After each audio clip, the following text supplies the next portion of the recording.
Okay, in 15 seconds we will be on live. Okay.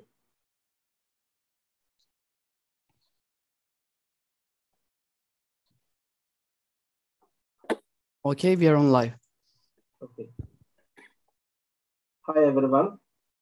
Greetings. Welcome to the 11th session of the TUİC International Student Congress. And we will today have an opportunity to talk about Turkey's place in Central Asia, India's soft power, and colonial hegemony, and how it has an influence on environmental issues. It's a special privilege for me, Ramachandra Bhairappa, to participate in this conference because from India, we consider Turkey as a brother country. And from my adopted country, Hungary, we also consider Turkey as a brother country. So it's a double privilege for me to sit here and listen to you and to see Turkey's vision of the world. Thank you. And now I would like to ask David Biru to start his presentation. Thank you very much. And you have 15 minutes. Thank you very much. I start to share my screen. Can you see it and can you hear me? We can hear you slowly, yes. But yes, we can see. Okay. Please put it on projection mode. Right now, you can see the full screen? Yes. Please go ahead. Thank you very much. So I should start. My name is David Biru. I'm a PhD student at the Eötvös Loránd University in Budapest, Hungary. And this presentation and research supported by the UNCAP New National Excellency Program of the Ministry of the Innovation and Technology from the search of the National Research Development and also Innovation Fund. So I would like to talk about the place of Central Asia in Turkish foreign policy. But at first, we have to talk about what do we mean by Central Asia. Of course, there are several definitions. We have a UNESCO definition, which is connected to Kazakhstan, Kyrgyzstan, Uzbekistan, Tajikistan, Turkmenistan, Mongolia, and also Afghanistan. There was another definition during the Soviet period also. But in this presentation, I would like to talk about especially the Turkic countries, the independent Turkic countries in Central Asia, like Kazakhstan, Kyrgyzstan, Uzbekistan, Turkmenistan, and a bit I would like to talk about and reflect about the foreign policy between Turkey and Azerbaijan, but of course they are based on the South Caucasus territory. Here are the map, what we can talk about, also all of the independent Turkic countries in Central Asia. And there is also on the map Azerbaijani, which is something like a bridge between Turkey and the independent Turkic countries in Central Asia. Before the main topic, we have to focus a bit the main features of the Turkish foreign policy. During this presentation, I would like to start during Turgut Özal's period, which is a new, very interesting period of the Turkish foreign policy history, which is an open Turkish diplomacy also, which is connected to President Turgut Özal, and it started after the collapse of the Soviet Union. And I would like to reflect the present day's political situation, which is connected to the Adalet ve Kalkınma Partisi period, which is the Justice and Development Party, which came to power from 2002. And of course, there are different directions of the Turkish foreign policy in that time. Of course, there are really a very active foreign policy in the Balkan, the Middle East, and also the Mediterranean, and the other part of Africa, like West Africa and also East Africa as well. But I would like to reflect the South Caucasus and Central Asia in this presentation. We have to see some interesting informations about the international context of the Turkish foreign policy that time. There are several problems and also regional conflicts and global interest during this time. Of course, the United States, which is a long-standing but difficult allies here in the Turkish foreign policy, the European Union, which is important for the Western integration, the NATO, which is also a changing relation, and Russia, which is very important, but it's also a changing relation for the Turkish government. And there are several problems in the region, like the case of Syria and the Eastern Mediterranean conflict, also the problem, for example, between Turkey and Russia, Turkey and Greece, and also Cyprus and so on. And there are different factors influencing relationship, from the Arab Spring and also the military coup in 2016, also the Gulen movement or the PKK-YPG terrorist attacks, the energy problem, the refugee crisis, and also some domestic problematical things. But if we would like to focus to the Turkish Central Asian policy, there are three very important elements and very important things which is important for the Turkish foreign policy. It's based on the soft power, hard power, and also the sharp power. And I would like to talk about these three important geopolitical actors in that presentation. But if you look at the historical background, which started after the collapse of the Soviet Union, this is also the period of Turgut Özal. There are new independent states in Central Asia, and also there are other foreign policy activities. But that time, it's a bit mainly economic cooperation and weak relations period, but that was a plan to build a Turkic union between Turkey and those countries. And the other historical part is connected to the AKP period, when AKP came to power. There are also new foreign policy directions, like the post-Ottoman territories, and also into Asia, like Central Asia as well. This is the time of the establishment of the Turkic Council. This is the time of Ahmet Davutoğlu and also present days Mevlut Çavuşoğlu as well, but Mevlut Çavuşoğlu declared the Asia New initiative, which is also an important thing for us to understand the Asian policy of Turkey. What's about the strategic goals? In the 1990s, there was three important elements, like developing bilateral, financial, commercial, and cultural relations, also establishing organizations supporting Turkey's Central Asian policy, and supporting private sector and businessmen in investing in the region. And during the AKP rule, there are five very important points for us: developing bilateral and multilateral cooperation in the fields of energy, economy, commerce, culture, society, and also politics. In the diplomatic field, assisting them to find peaceful solution to the frozen regional conflicts, and serving as an energy terminal and providing assistance to regional states and their nation and the state building process, and helping them to develop and maintain close relations with the other countries as well. What's about the present? It's a really interesting question for us. It's a Turkish hegemony in Central Asia, or an alternative solution to the independent Turkic countries in that regions against the Russian and also Chinese influence as well. And we have to know that Turkey is the 18th largest economy in the world, so it's really important economic partner those countries, and it's important to Turkey as well. But during the decades of the Soviet rule, Central Asia was significantly Russianized a bit and also secularized that time. But during that time, after the collapse of the Soviet Union, there are a post-Soviet new generation in Central Asia, a bit, some of them also nationalist and Turkish-friendly, elite based on that time. And Ankara's main objective are in Central Asia is the following, like commerce, investment, soft power, and a bit gaining influence as well. And we have to know that this is the time of the new grid game in Central Asia. There are different actors, that territories, the great powers like Russia, China also. For example, in Russia, they are a post-Soviet sphere of interest. They are geopolitical significance as well. There are some economic cooperations as well. And there are the Collective Security Treaty Organization.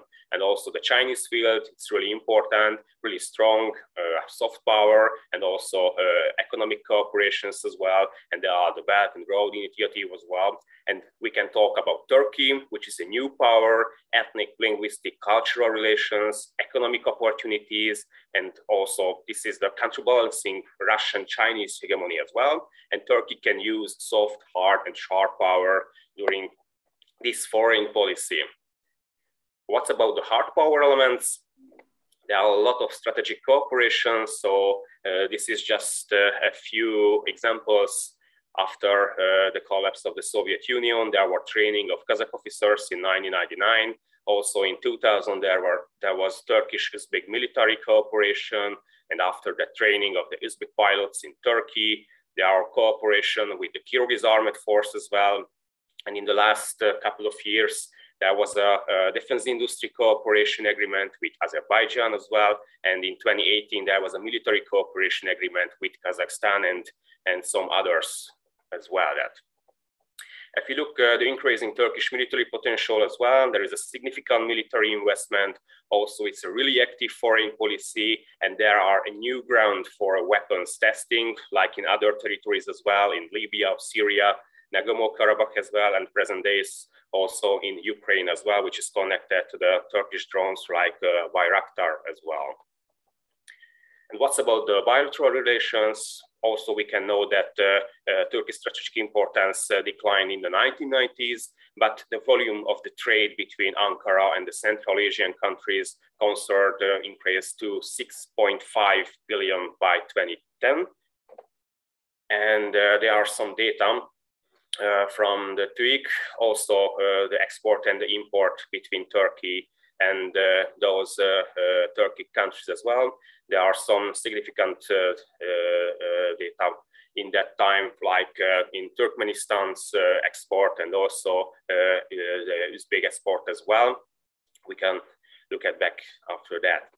And here is the volume of export and import between Turkey and the independent Turkic republics in the last decade. We have 5 more minutes. Okay, thank you very much. And some words about the soft power. So Ankara has created a huge organizational network in Central Asia. There are very important organizations like the TICA, and also in 2009, this is the time of the establishment of the Turkic Council. And there are multilateral organizations in the Turkic work, like the Turksoy, the Turkpa, the Turkish Academy, the Turkish Business Council as well. And this is the time of when we can talk about a bit the sharp power elements, which is sharp power is the use of manipulative diplomatic policies by one country to influence and undermine the political system of a target country. So this is also a very important element for us, but we don't have too much time to talk about that. And if you would like to talk about the conclusion, there are pillars of the Turkish foreign policy, like the Turkish foreign policy in Central Asia, based on 5 very important elements, like promoting common nation and state building concept, also supporting economic and political reforms, and supporting their integration in the world community, and developing bilateral and also multilateral relations, which is based on mutual interest and also sovereign equality. But the 5th point is also very important for us, the energy policy, which is one of the key pillar of the Turkish foreign policy in Central Asia as well. So I hope you could follow the presentation. It was a bit fast, but I can close this presentation right now. So thank you very much for your attention. Thank you very much. You had a few more minutes, but it's okay. It's helpful that we keep it on time. Thank you very much for the excellent presentation and a lot of interesting points mentioned that we can discuss later. So now we can go to Pong Triyu for his presentation on India's soft power diplomacy. Pong, are you ready? Yes, I'm ready. Oh, good. Please put on your PPT if you have one. Yes. I'm already put it, but okay.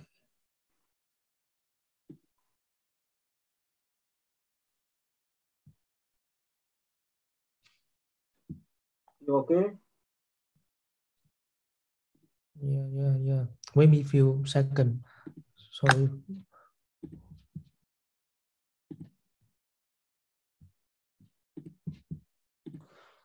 Yes, we can see it. Please put it on projection mode. Have you seen my PPT? Yeah, we can see your PPT, but please put it on in projection mode. Yeah. Thank you. Okay. You can see it perfect. Sorry for the technical issue. Yeah. So this is my topic today. My name is Hong Guang Jiu. I'm from I'm a PhD student from ELTE University. So, and my topic today is India's soft power diplomacy under the COVID-19 era. So, and my presentation contains 3 parts. So firstly, the foundation of India's soft power is I'm going to talk about the concept of soft power and what is the perception of India on soft power. And the second part is India's soft power diplomacy in the COVID era. And it's talk about what is exactly soft power of India used in the pandemic context. And thirdly, evaluation of India's soft power diplomacy. I'm going to talk about the pros and cons of that issue India used in the COVID era. So let's talk about the context of the COVID disease. So in the late December 2019, the COVID disease started to outbreak in Wuhan, China, and it quickly has become the worst catastrophe in the world of human mankind. And then according to the WHO statistic in 2022, it makes more than 437 billion infected cases, and nearly 6 million people die because of that.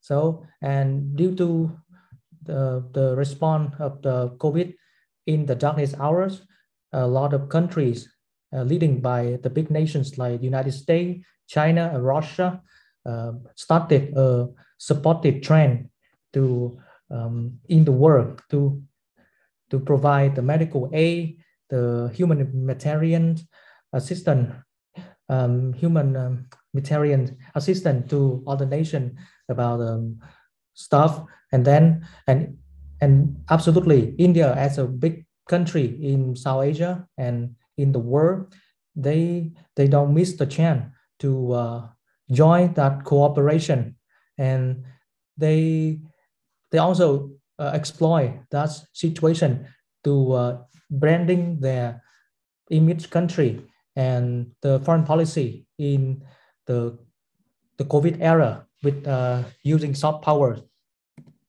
So in terms of foundation of India's soft power, let's talk about the soft power. This is a concept was coined by a scholar, Joseph Nair, the scholar from Harvard University in the early 1990s. So according to Nair, he thinks soft power is the ability to affect others by attraction and persuasion rather than coercion and payment. And he means that one nation can achieve that they want during the international relation from other country by admirations. And it comes from their political values, culture, and foreign policy.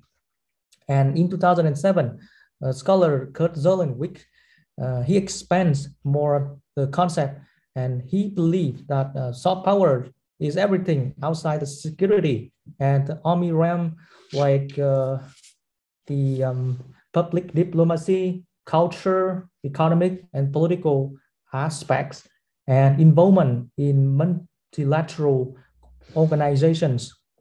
So what about soft power in India? As one of the great civilizations in the world, India has a tremendous resource for soft power in terms of history, culture, religion, and politics. And they have a lot of tangible and intangible assets recognized from around the world, like subjects like yoga, philosophy, Buddhism, Hollywood, Bollywood, movie, and etc. So, and soft power has been used in over history in India since the modern day, especially in the after 1947 Independence Day. But during the Nehru and Indira, the prime ministers, they use hard power more than soft power. But under the Kumar Gujral prime minister in the 1996, he switched off to use soft power in order to build up a new relationship with the South Asian borders countries. And in terms of perception of India about soft power, and according to some scholars and policymakers, they believe that the future of India's foreign policy depends on the non-military realm. And in 2007, in 2015, the scholar David Randy Mullen, he thinks it contains more the pluralism, diversity, and tolerance secularism. And in 2014, the Prime Minister of India, Narendra Modi, when he took the office, he put the cultural elements into his propaganda and policy, like Sanskriti Evam Sabhyata.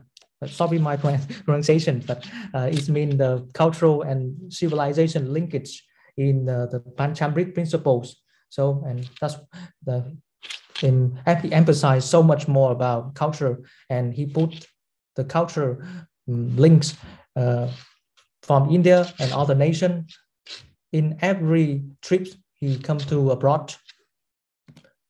So let's go to the second part, the Indian soft power diplomacy in the COVID-19 era.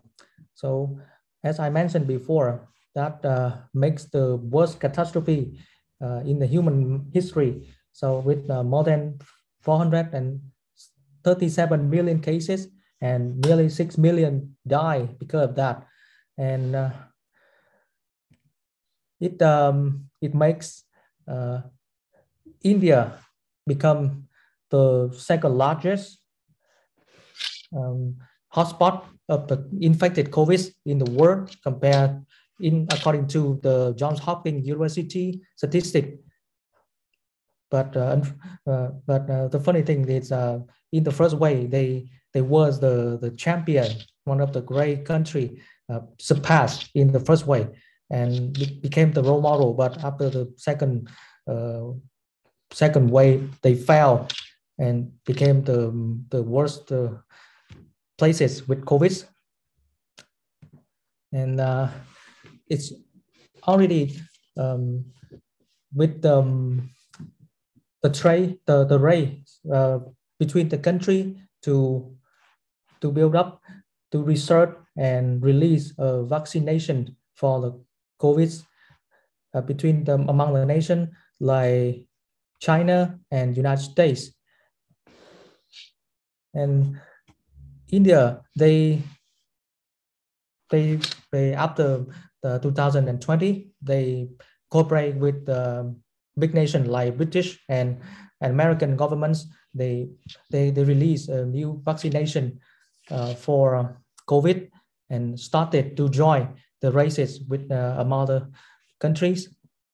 So what is actually Indian health diplomacy? So I think the health diplomacy is a heart of soft power policy of India that they use in the COVID time. There's two reasons. Well, you have 5 more minutes. Oh, okay. Let me skip the reason that try to compete with the big nations and fulfillment of geopolitical and geo-economic interests. And they reach the target that they want to gain their regional leadership to provide the medical supply and cures for other nations, and they want to get more reputation and get the benefit after the post-COVID. So in terms of the activity, they deployed a lot of the activities since the March 2020, like rescue or evacuate the foreigners from 43 nations from India who stuck in India, and they provide the flight, send them back home, or they send medical stuff like mask to the United States in the city Philadelphia. So, and not only sending the medical stuff, they also provide money and funding assistance, especially during the online virtual meeting with other organizations like SAARC or ASEAN. India provides a lot of money, like 10 million for AARC and 1 million to ASEAN. So, and vaccination supply is one of the big important activity during the soft power COVID time.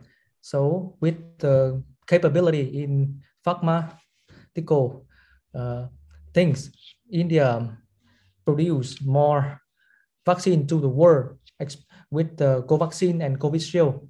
And with in 2021, they launched a vaccine Maitri initiative to give more vaccination, more than 150 nations. So I give some evaluation of India soft power diplomacy. According to my research, they have a lot of achievements. The first one, the rise nation image, absolutely amazing efforts and contributions of India are recognized to around the world. And he built up the trust, belief to international community as benign actors and constructive friends during the regions, and play more and more vital role during the international organization like Quad, G7, G20, or BRICS. So, and the second achievement is they build up or boost up their pharma industry with medical stuff sent to 150 nations and a huge demand for vaccination, and contribute to increase of the economy during the COVID times. So, and the third part is the geopolitical competition. So they surpass the competitor like China during the raising of vaccination with time, quality, and prices. And they gain more leadership among South Asia and Southeast Asia. So about drawback, with the falling into the second wave of the COVID, it impacts a lot of huge with the achievement of India during the soft power in COVID time, like the index of soft power, they dropped 9 places from 27 to 36 in 2021. And another part is the reason why they dropped the ranks with the soft power, because a lot of domestic issues like protests from peasants, like Muslim community, and during 1 year, so it costs more and more. They pay more and more costs and improve and the international community they fear about the policy from Modi government. It's kind of discrimination the minor community. And I have some conclusions. So there are 5 things I get from my research, that the nature and the heart of soft power of India policy in COVID is a healthy diplomacy, and is a good tool, appropriate and proper vehicle in the foreign policy under the COVID context. And this is one of the way India can compete in geopolitics with the great power like China and United States. And it's foundation or the basement for India can develop the foreign affairs in the post-COVID. And India face shortcomings with the second wave, and in terms of producing vaccine ability and the soft power ranks. So, And thank you for listening, and thank you. Thank you very much. It was an excellent presentation. Thank you very much.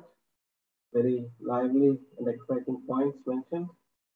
So now I would like to ask Shalu Joseph to prepare herself for the next presentation. Yes, Professor, I'm ready. Please, can you upload your PPT? Yes. Good. I hope you can see my PPT. Coming up, yes. Please put it on projection I'm mode. putting it on. Yeah. Fantastic. Fine. You can start. Okay. You have 15 minutes. Good morning to all. My topic is colonial hegemony over ecological identity in India, a dialectical approach. I'm Shalu Joseph. I'm a member of the Pathfinder Geopolitical Research Group and a PhD student at TUİÇ University, Budapest. So let's move on to our topic. For a long period of history, the people living in the high ranges of Eastwell Travancore, that is modern Kerala state in India, prevented the intrusion of the outside world into their homeland. They were an endogamous society. In their long-drawn battle to protect their culture, they rooted themselves in the remote interiors of the forest to live as forest products and as agriculturalists. Large-scale and decisive intervention of life and ecology of the Western Ghats began with the colonial inroads into forest land and the forests of Travancore that resulted in the loss of their identity. So before moving on to the topic, let me introduce the Western Ghats, which is my area of study. Western Ghats is actually a mountain range in the western parts of Indian Peninsula, and it is considered as the protector of Indian Peninsula and the backbone of Indian economy and the ecology of South India, because it helps in preventing the monsoon wind and providing rain, which is essential for the agriculture in South India. And UNESCO listed it one among the 8 hottest biodiversity hotspots in the world. And it is the homeland for various tribes like Malayarayan, Muduvan, Mannan, Ullan, and etc. It is the homeland of various tribes. So now let's see the tribes and their characteristic of nature of the tribals in the Western Ghats. So they have an endogamous living system, which means they are an endogamous social structure which has no contact with the outside world, because they have everything for everything in their homeland. They don't want to depend anyone else for their livelihood, because the forests provide everything for their survival. And they has their own culture and tradition. They follows endogamous marriage system. They don't have any contact with the outside world and depend completely on forest and forest products for their livelihood. And they also consider the forest as their natural abode or their homeland. They were the owners and protectors of their land. And also they assigned a divinity or a sanctity to forest and considered forest as holy and were natural worshippers too.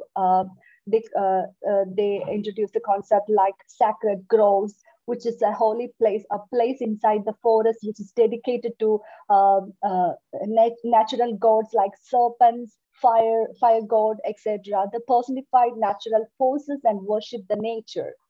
And unlike the city dwellers who has education and organization that restricted large-scale colonial oppression and exploitation, the tribal doesn't have these things. They lack the education and organization. So it was very easy for the outsiders to come into the forest land and conquer them. So the colonial hegemony, the imposition of colonial hegemony on Western Ghats was through 2 ways. The first was through the expansion of plantations into the forest, and the second one was through the legislations.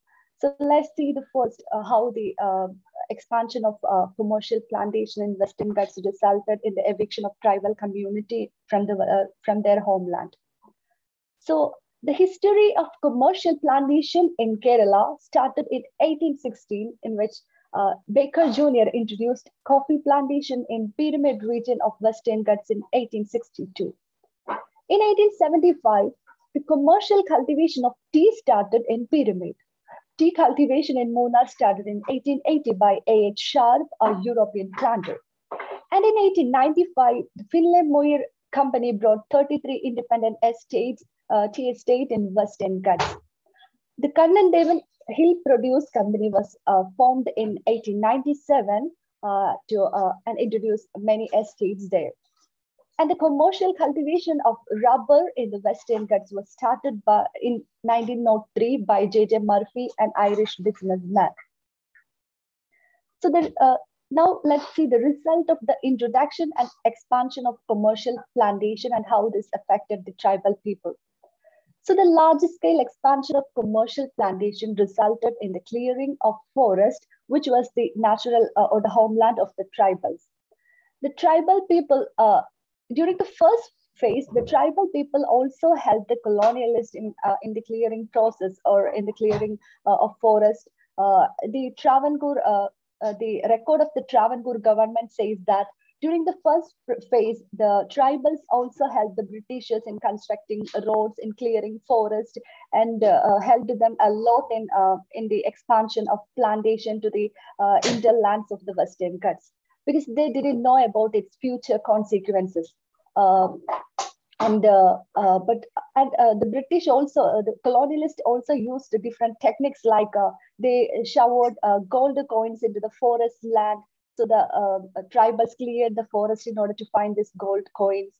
So the tribals also helped in the clearing, in the process of the clearing of forest. But as a result, you have 5 minutes more.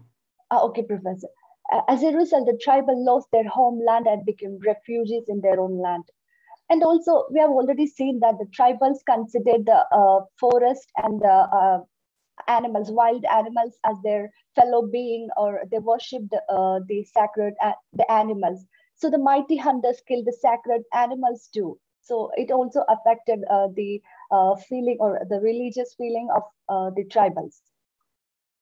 Now, secondly, let's see how the legislation impacted or how it affected the tribals' life.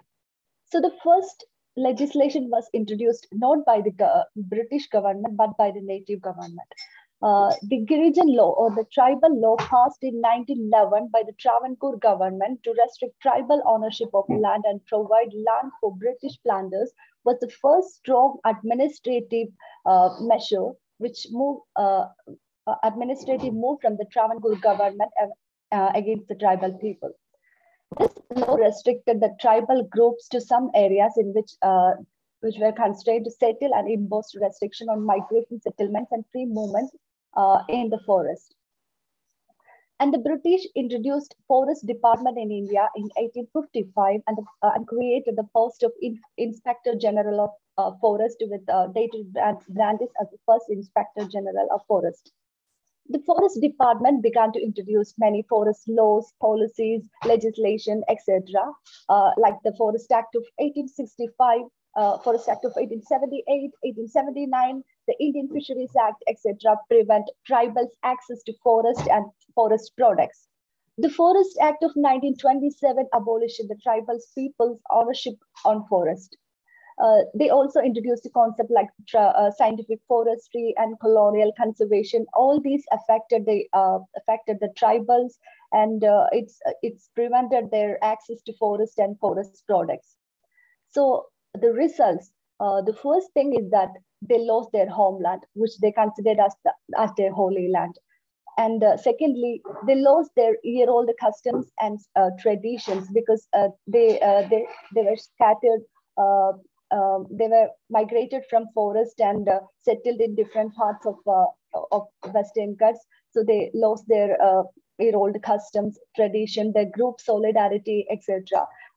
They migrated and settled in different places, which resulted in the loss of community life and group solidarity. And they also worked in the plantation for their subsistence. So they lost their hereditary occupation, which was a unique feature of the community.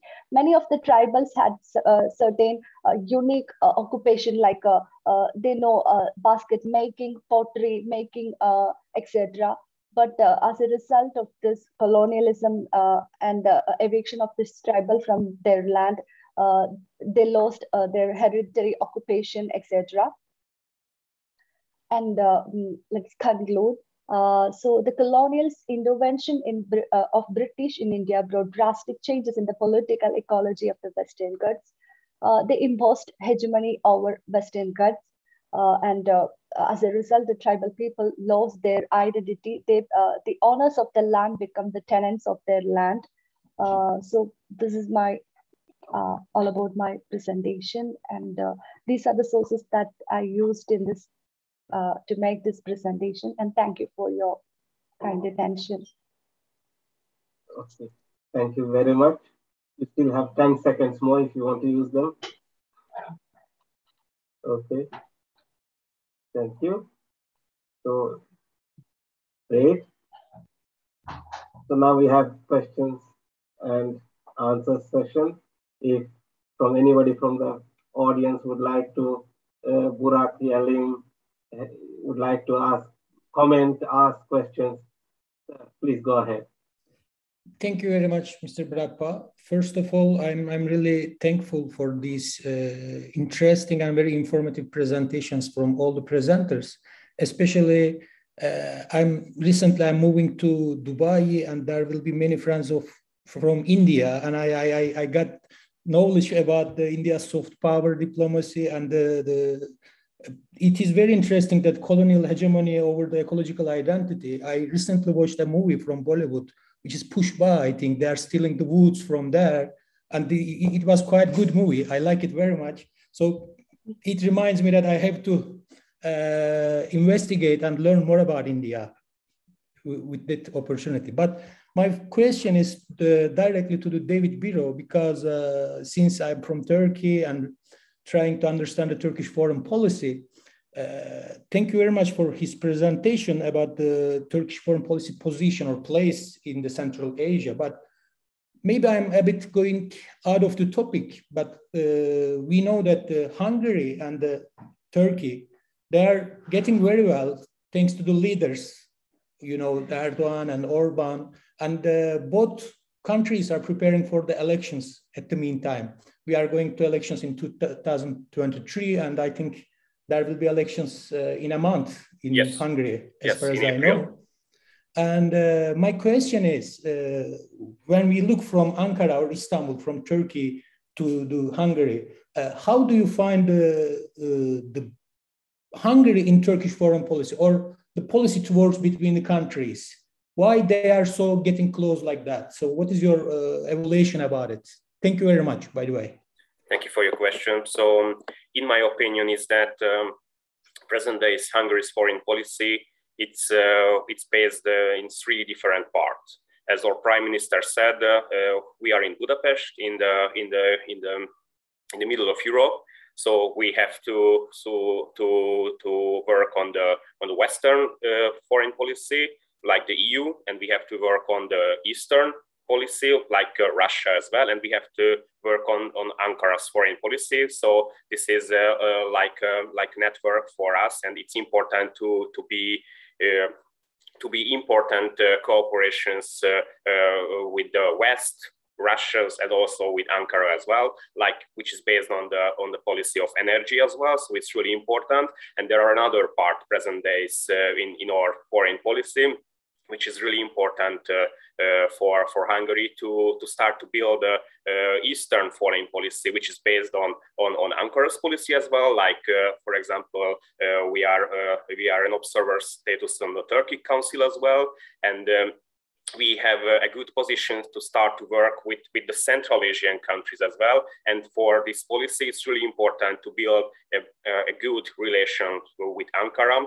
Like, it's for us a key country to make good cooperations. For example, the Hungarian oil company like the MOL has a big cooperations with Azerbaijan in territories as well, and Kazakh territories as well. So for us, it's really important to make a clear and good relationship between Budapest and Ankara as well, because this is the key to start to build a stronger Eastern economic cooperation, but there are cultural things as well. Like, you know, there are an office of TICA in Budapest as well, Yunus Emre Institute as well. And it's also, we have a cultural pillar between Budapest and Ankara as well, to start to build these cultural relations, strong relations as well. And also they can start to build Ottoman heritages as well, to do reconstruction, of course, here in Hungary, which is connected to the 16th and 17th century as well. So there is an also very important pillar.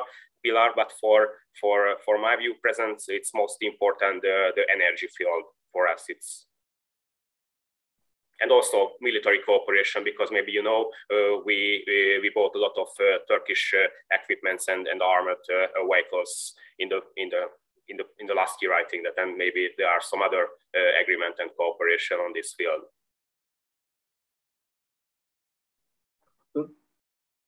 Any follow-up from Burak Yalim? If I may use this opportunity, because I'm closely following the Balkans. Actually, my field is the Balkan policies, specifically Bosnia and Herzegovina, since my roots belongs to there. As far as I know, that when you mention Ottoman heritage or the Turkish foreign influence, Turkish influence in the Balkans, it's mostly understood from the West, let's say from the Brussels, that Turkey is trying to, let's say, dominate the Balkans. But when it comes to the Hungary, what is the evaluation from the Western part? Because we know that the Brussels is not very much favorite of the Orban, Prime Minister Orban. But how they evaluate the relations, closer relations between the Prime Minister Orban and the President Erdogan? Excellent question. Thank you very much. Yeah, it's really hard, because the EU has another view from Brussels, and in Budapest we have another view to see this regional geopolitics and also these global things, because we are not in the western part of Europe and we are not in Russia, so we have another different viewpoint about this geopolitical network and geopolitical position for us. And I think it's clear for the Hungarian government, it's impossible to work just Western politics or Eastern politics. It's really important to see like in a global viewpoint. So present days, Ankara, maybe you cannot say that it's a great power, but it's a really important regional power, which has a lot of foreign policy contexts all around the world, like in the Balkan, Eastern Mediterranean, Central Asia as well, Ukraine as well, and also like in Qatar or Senegal, Somalia, Sierra Leone. So there is a huge network, and it's not possible to miss this chance for the Hungarian government to start to build a good relationship. But of course, there are some critics from the West, and there are also problems with the Russians. But we know that we have to see how to work together. I think it's a luxury for the Hungary government just say to the West, because we are not in the West. We can see the other chance as well. Yeah, of course. The world is not anymore it's not a bipolar. I mean, you have to put your eggs in different boxes. Yes. This is what it's very clever and wise enough, I think, from the perspective. So because whenever I'm talking with the colleagues from the West, they're also criticizing. So I'm not very much fan of the government, actually, to be honest, in Turkey. But when it comes to the foreign policy, okay, we have to be clever and we have to be wise enough to have different kind of relations. Why we have to just focus on the Western part of the world? So that's why I understand. So it's very much my point of view as well. And having this opportunity, I really would like to thank you very much, Mr. Birappa and the ELTE Pathfinder Geopolitics Research Group. So this is really good initiative. And I hope, as a General Director and the President of the International Relations Studies Association, I hope that we will have more opportunity to cooperate. 2 months ago, I was in Budapest. I visited the Burak and the Büşra, but I hope I will come again and let's meet face to face there, hopefully. Yes. We hope to. And coming back to your point of Orban and the Balkans and Turkey, the idea in the European Union is that if for a like France is having bad relations with Turkey. We cannot close Turkey away completely. So Mr. Orban is a facilitator who keeps the backdoor channels open. So he's facilitating, although people criticize Mr. Orban, I think he's doing a very good job because it's impossible for Europe to cut relations with Turkey. Giving example of Erdogan's human rights, etc., etc. So Mr. Orban, he is keeping a way for the European Union also, not only for Hungary, but even for the European Union, is keeping the back door open with Russia, with China, and with Turkey. So it's kind of a bridge between this, yes, them exactly. and to have negotiations and the diplomacy ongoing. Yes. Yeah. Merkel, thank you very much. Yeah. Chancellor Merkel gave her blessing to that. Without her support, he wouldn't have that. And we hope to see you in Budapest very soon. Hopefully. Yeah. You know, this COVID thing made us using these digital tools more often, but I hope one day we can host you here in Istanbul. We can have this Congress face-to-face, I mean, physically to gather together, because it will bring us more opportunity to discuss about the topics. With this digital world, we have to a little bit quick to finish and go to the next one. So once again, I'm really grateful that we are working together. You are part of this. It's our honor. And thank you very much, guys. I really learned quite a lot from all of you. Thank you very much for the opportunity. Thank you for the opportunity. Any more questions? Otherwise, we will close this wonderful session. Comments? If we have 1 minute, David, what is the sharp power of Turkey today in one sentence? Today, so yeah, as far as you know, the sharp power is between the soft power and hard power. So it's a bit also an influence, for example, to start to build soft but harder soft power in the different regions, like start to build different institutes as well, which is based on, for example, or connected to the news and media hegemony as well. And also in present days, we can talk about, for example, the post-Gülen situation in Central Asia, because Gülen had a lot of schools which is connected to the Gülen movement. And there are another way, as far as you know, this is the Marif Foundation, which is start to renew those schools, which is connected, for example, in the Turkic countries as well. So it's in reality not sharp power, it's smart power. Yes. Okay. Thank you very much. So, Mr. Papa, we have one question from the YouTube live streaming. I'm putting on it chat. You can make. Please go ahead. Can you consider the common element for Orban's alliance based that both are considered as very problematic regimes in terms of rule of law and to avoid EU pressure? Who made this question? Let me check once. Alexander Karapiperis, but doesn't direct to anyone. Put in the middle, whoever wants to comment on it, please go ahead. So, problematic. Are these two regimes problematic, Orban and Erdogan? Anybody would like to answer? I don't think they are problematic because Hungary is a key member for the European Union, and Turkey is proving to be a vital element in the geopolitics of Europe, Asia, and Africa. So they cannot be problematic. But structurally, you cannot consider Turkey to be a problem. If you start to consider Turkey to be a problem, then the whole world is in a big problem.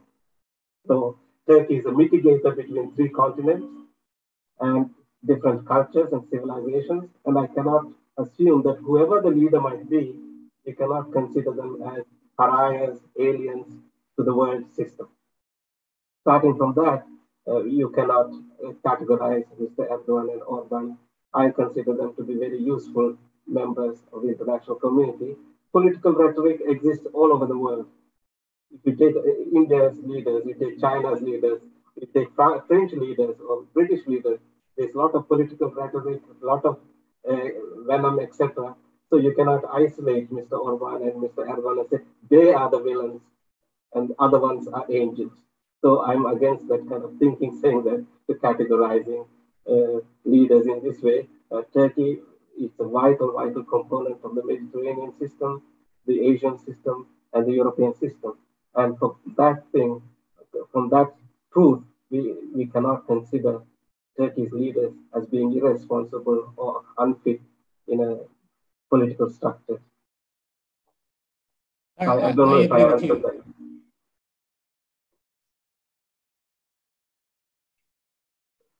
Any more comments? Please go ahead, and then I give my authority back to Burak Yilmaz.